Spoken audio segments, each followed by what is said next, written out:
over the different types of personal protective equipment with them, and basically gave them an update. They arrive at the scene of a home.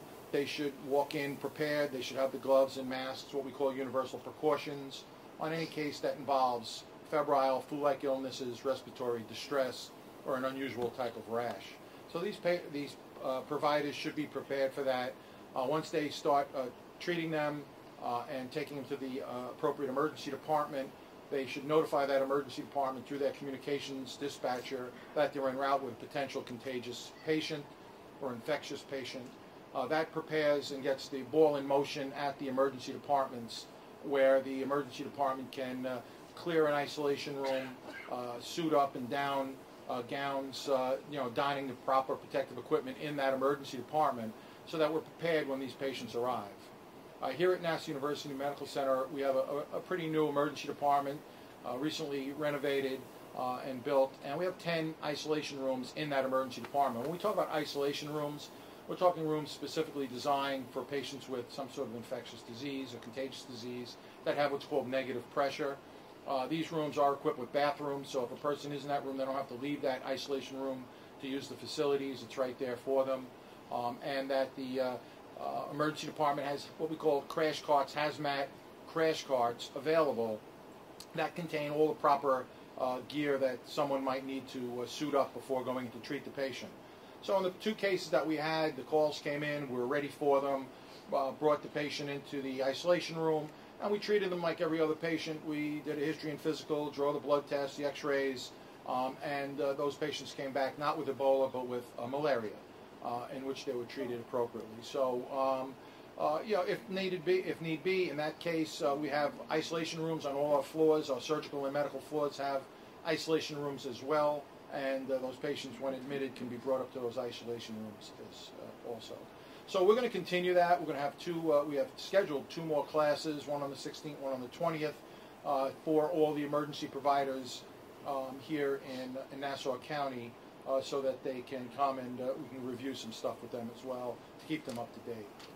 So as far as NUMC, Nassau University Medical Center, we're the primary, we're the public hospital out here. We're the safety net hospital.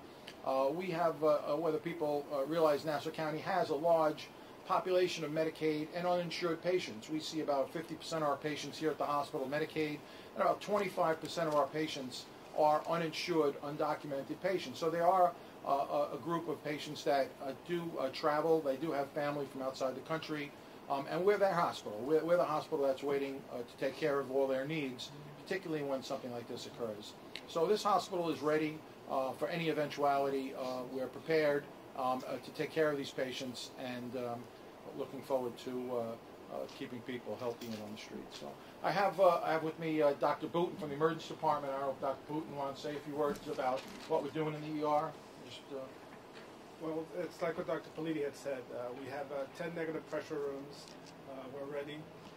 We're also a center for medical control, where we get the call that the providers are coming in with a patient. We alert our staff. We alert the administrators upstairs, and we're continuing to train our providers, the nurses, the doctors, and PAs on how to put on the protective equipment and how to safely remove it. Thank you. We also, in addition to being the facility here on Hempstead Turnpike in East Meadow, we have 5 FQHCs, federally qualified healthcare centers, and a series of primary care centers that are available. All these primary care centers and FQHCs have been trained and updated to prepare for patients that present with any flu-like illness, so that might be a potential source for contagious disease, and they have the equipment available to protect them, as well as the training. Dr. Verley's an infectious disease physician here at Nassau University Medical Center. I'll give her say a few words. Dr. Verley? Our focus has been, continuing to monitor the CDC and state guidelines. We work very closely with the emergency department, infection control, the inpatient and outpatient sites, just to ensure we've created guidelines to make sure that these, all the current information is available to staff, and we ensure that it's disseminated appropriately. again, we're working closely with the state guidelines and the CDC guidelines to ensure that all our staff are aware of the current information. Thank you, Dr. Burley. And what might be of interest, we're following the guidelines, so if anyone presents with a flu-like illness, upper respiratory tract infection, fever, we raises the red flag, and especially if they travel to a country particularly endemic to this Ebola pathogen. But one thing that we ask here as well, of all the patients that present to the emergency department or to the facilities, the primary care facilities, is there recent use of antipyretics. So we want to know whether or not they have taken recently Motrin, Tylenol, Advil, or aspirin, something that might cause the fever to be decreased, and so it may be missed by some of the screening tests that we're doing. So besides asking the routine questions about their current symptoms and fever, we also, and recent travel, we also ask about antipyretic use, because that might give us false negative testing when we do screen them for a temperature, which is something that we don't want to miss a patient for that one reason. So I think maybe Dr. Scamato, would you like to say something regarding the hospital as far as medical staff? Just to let everyone know, as Chief Medical Officer, I'm trying to coordinate this dissemination of information to our medical staff and to our non-medical staff that work in the hospital. Everybody is concerned, and we try to get as much information out to people as it becomes available. We've been running drills for the staff, and they're going to continue throughout the coming weeks. Fortunately, there's only been one case that was diagnosed here in the United States, but likely there will be more. We have to keep it to be sporadic cases as long as everybody's vigilant and takes the proper precautions when one of these patients comes in. We can keep it from spreading to become an endemic. All right, thank you. And you did mention drills, and we actually, as early as this morning, we do unannounced drills. We'll have an employee present to the hospital and claim that they have recent travel and fevers and chills. And we set the ball in motion to see if the emergency department and how the hospital responds to that patient when they arrive into the emergency department. And we had one this morning, and it went very well. As a matter of fact, outside after this, we could demonstrate some of the equipment. We'll have some of the employees dress up in some of the suits that you guys can take some pictures with. Dr. Mahia, if you'd like to say a few words, and maybe you'd like to speak to Telemundo or something like that. Sí, nosotros tenemos las habitaciones con aislamiento, con baños incluidos, y tenemos el personal y el equipo de protección personal que es necesario para proteger los enfermos y el personal sanitario, y seguimos las direcciones del Centro para Enfermedades Contagiosas Nacional. Is there any questions from anyone that we can answer out? Will every fire department and EMS operation in the county be taking part in these training sessions? We sent out a blast email to all of the fire departments and EMS, as well as the police department as well, that invite them to this. They're not mandated to come. A lot of them are doing training on their own, but we are offering that for anyone else that would like to attend. How well prepared do you think they are? I think they are prepared. I think we may underestimate our emergency services. You got to realize these are professionals that deal with patients with infectious diseases every day. They go on calls for respiratory issues and flu-like symptoms, and they don't want to catch even the common cold, never mind something like this. So they are prepared. They do have the equipment, and it is on their ambulances as part of their 800 checklist that Part 800 from the Department of Health. They're mandated to have these things on board. So they have all that. We all practice universal precautions. I think this is just a little bit of a refresher and a reminder of some things that they do normally every day. And you've had one class so far? We've had one class so far. We have about 225 first responders show up, and we have another one scheduled for the 16th and another one for the 20th. And we try to keep current with them. And Dr. Booten and his crew in the emergency department constantly reminding the paramedics when they arrive as to what they should be doing. Are you concerned about, between the proximity to JFK and a diverse population in Nassau, that there's potential for a case in Nassau County? Well, there's always a potential.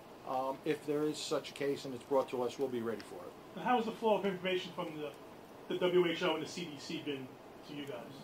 Well, we receive all their emails. We receive the website. If there's anything of any importance, it'll be in contact with our infectious control persons. We have a very, very close relationship with the Nassau County Department of Health. Dr. Larry Eisenstein and I communicate pretty frequently as to what's going on. Remember, we have a lot of initiatives, whether it's sexually transmitted diseases, tuberculosis. So we do have a lot of cross work that we do with the Department of Health here in Nassau County. So we have a open line of communication. And the infectious disease protocols that are in place, are they the same for any other infectious disease, whether it was bird flu years ago or SARS? Yeah, pretty much, yes. Can you give us a little more detail on the training that's involved that you're offering? Certainly. Basically, we bring them in and we give them a lecture on some infectious diseases and the types of diseases that are out there, whether they're respiratory spread, blood-borne pathogens, body fluids, and things that the first responders can do to protect themselves from that, such as simply wearing gloves, wearing face masks, wearing disposable gowns, how they should, in cases of patients that might be coughing, place a mask on that patient itself or herself to prevent the spread of any respiratory droplets that might be there. We then explain to them, how to properly remove that PPE. As we know, the case in Spain, there's some discussion as to how that healthcare worker actually became ill from the Ebola virus, and people are saying that they suspect the way she gowned herself that she may have had contact with some of the body fluids that were on the gown. And there's a specific way not only to put on the equipment, but take that equipment off so you don't self-contaminate yourself or cross-contaminate yourself. So we go over that with them as well and go over some of the latest PPE devices, what works, what doesn't work in these cases, and give them a show and tell as to how to put them on properly. Did the case involving, there's a first responder in Dallas that they're concerned may have Ebola from his contact with the other patient? I mean, did that kind of raise the alarm bells for you guys? As soon as we heard it, well, actually before that case, when we heard the Ebola was occurring in epidemic proportions in Africa, and we received that patient that had malaria, when we had that one call for the infectious disease case, when that patient was coming in, it immediately triggered the fact that, hey, we better be up to speed on this, and we better get our people ready. Of course, ER, again, we do receive patients every day with different types of contagious diseases, so this is nothing new. No one wants to get tuberculosis, no one wants to get an upper respiratory infection. So we, in the emergency department, have protocols. Someone shows up with a fever and chills and upper respiratory like illnesses, we basically take all those precautions. There are, things that we need to do to make sure that we, as healthcare providers, don't become ill. In the case of that emergency worker, if you had close contact and you weren't wearing PPE, that does put you at risk if you did have very close contact with the person that is infected and is in the infectious period, meaning that person is sick from that Ebola virus. Because if he's not presenting with the signs and symptoms of the illness, then he's more than likely not contagious at that particular moment. But this person, as we know in Texas, was. And if our first responders are exposed to that, we need to isolate them and make sure that they don't infect their families and that they themselves don't become ill. So we need to watch them for 21 days. Those two malaria cases, was there an initial thought that it might have been Ebola? Well, it came over as one was a female who had fevers, chills, coughs, high fevers, and just flew in a couple of days ago from Nigeria. So we were concerned